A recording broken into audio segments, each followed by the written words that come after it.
Naninindigan ang Kamara sa pagsasabi nito sa Korte Suprema na legal at naaayon sa konstitusyon ang impeachment laban kay Vice President Sara Duterte. Narito ang Agenda Weekend Report ni Hannah T.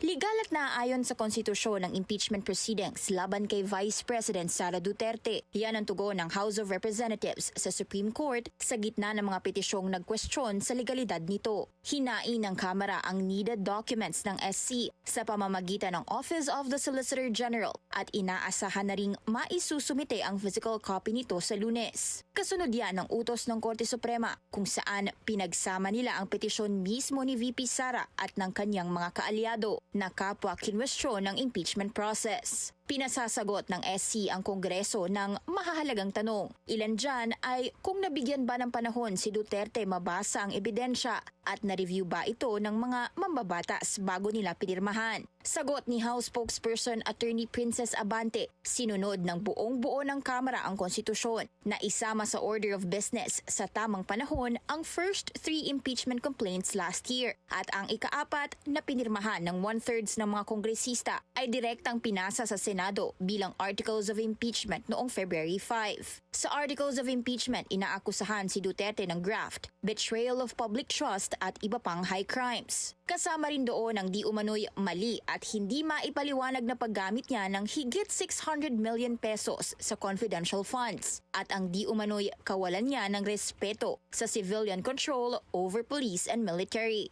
Muli ring binigyang diin ng Kamara na may sarili silang kapangyarihan sa pagdedesisyon sa mga internal process nito at dapat irespeto ang separation of powers. Una na rin nagsumite ng manifestation ng Senate Impeachment Court sa SC. Dito nilinaw nila na hindi nila masasagot ang karamihan sa mga tanong ng Korte dahil lahat yan may kaugnayan lang sa House actions. Nauna na rin daw nilang hiniling sa House ang parehong info sa pamamagitan ng isang order. Matatanda ang binalik ng Senate Impeachment Court sa Kamara ang impeachment complaint para linawin kung hindi ba ito lumabag sa 1-year bar rule at kung gusto pa nilang i-pursue ang impeachment sa 20th Congress. Ang Kamara sinabing nagsumite na sila ng kailangang sagot habang ang Senado naghihintay lang. Ngayon, nasa bola na ng Korte Suprema ang kapalaran ng impeachment ni VP Sara. Para sa Agenda Weekend, Hannah Tia, Bilyonaryo News Channel.